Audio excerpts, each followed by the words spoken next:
evening. My name is Barbara Grover, and I live at 5526 Wilkins Avenue in Pittsburgh.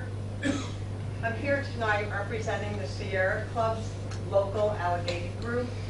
The Sierra Club has 23,000 members statewide, and the Allegheny group has about 5,250 in southwestern Pennsylvania. Shale gas hydraulic fracturing operations have a significantly more serious impact on communities and environment than previous methods of natural gas drilling.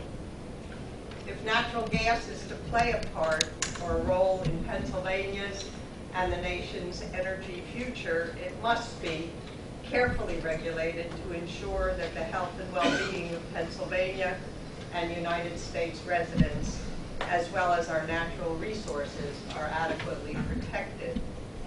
The Allegheny group of the Sierra Club is pleased that the EPA recognized that the regulations currently governing gas well construction and safe water supplies needed to undergo serious review. Significant new technologies and practices have been developed since those regulations were addressed back in 1989.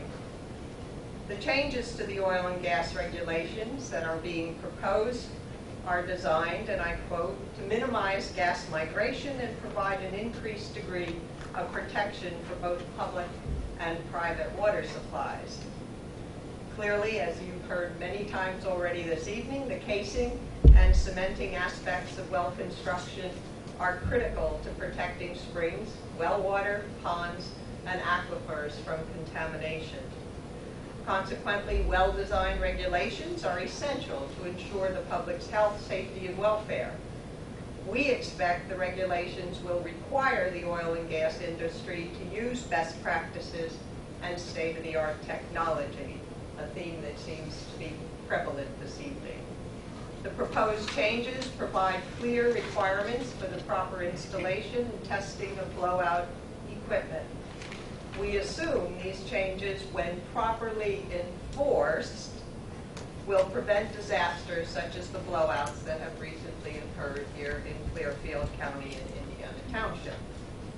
Safe drinking water is the most critical concern of natural gas well drilling, especially the hydraulic fracturing in Marcellus shale. The Natural Resources Defense Council cites that DEP groundwater contamination was due to insufficient or improper cement casings in up to 6 natural gas wells drilled in that area. In Bainbridge Township, Ohio, the state of Ohio found the cement casings was insufficient by standard industry practice and contaminated underground sources of drinking water. In Bradford Township, the Pennsylvania DEP found that the lack of a cement return in some of the 26 natural gas wells in the area resulted in contaminating the drinking water. Consequently, strict regulations related to the construction of the casings and their rigid enforcement are essential. The regulations must prevent gas migration into our drinking water supplies. Pre-drilling surveys of water quality must be conducted by an independent testing company paid for by the drilling operators. And those surveys and reports must be reported to the DEP and the landowners in a timely manner. Similarly, periodic water testing throughout the life of the well and afterward need to be conducted and reported. That testing will allow the surface landowners and the companies to identify contamination quickly and correct it before serious damage occurs.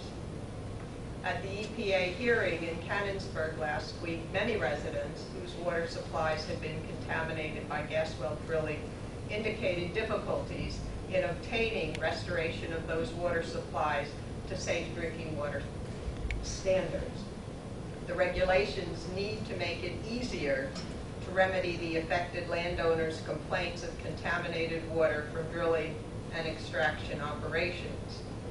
It is vital that the EPA and the EQB employ adequate staff to address such complaints in a timely fashion. The quarterly inspections proposed also demand an appropriate number of qualified inspectors to implement that needed regulation. One aspect of the gas well drilling that seemed to be omitted, although I may have missed it, was ensuring the long-term integrity of the well. That is, what happens when the well is abandoned for whatever reason? We encourage you to consider including regulations that address the long-term impact of these gas wells, whether or not they are fully functional. We also wish to alert the members of this audience to 3 bills before the Pennsylvania General Assembly that reinforce and complement these proposed regulation changes. House Bill 2213, the Land and Water Protection Act, will require public notice of applications for drilling permits, mandate inspections by DEP at each critical phase of drilling, update bond requirements to cover the costs of plugging a gas well, extend liability for pollution, and require minimum setback distances from environmentally sensitive areas. House Bill 2443 enacts a severance tax to ensure that natural gas drillers bear the long-term costs associated with increased drilling. And a portion of these revenues is set aside to enhance public resources. And thirdly, House Bill 2235, the Save Our Forests legislation, will place a 3-year moratorium on new leases for natural gas drilling in our state forests and require an impact study of current leasings on our forests. We encourage all of you to ask your state representatives to support these bills.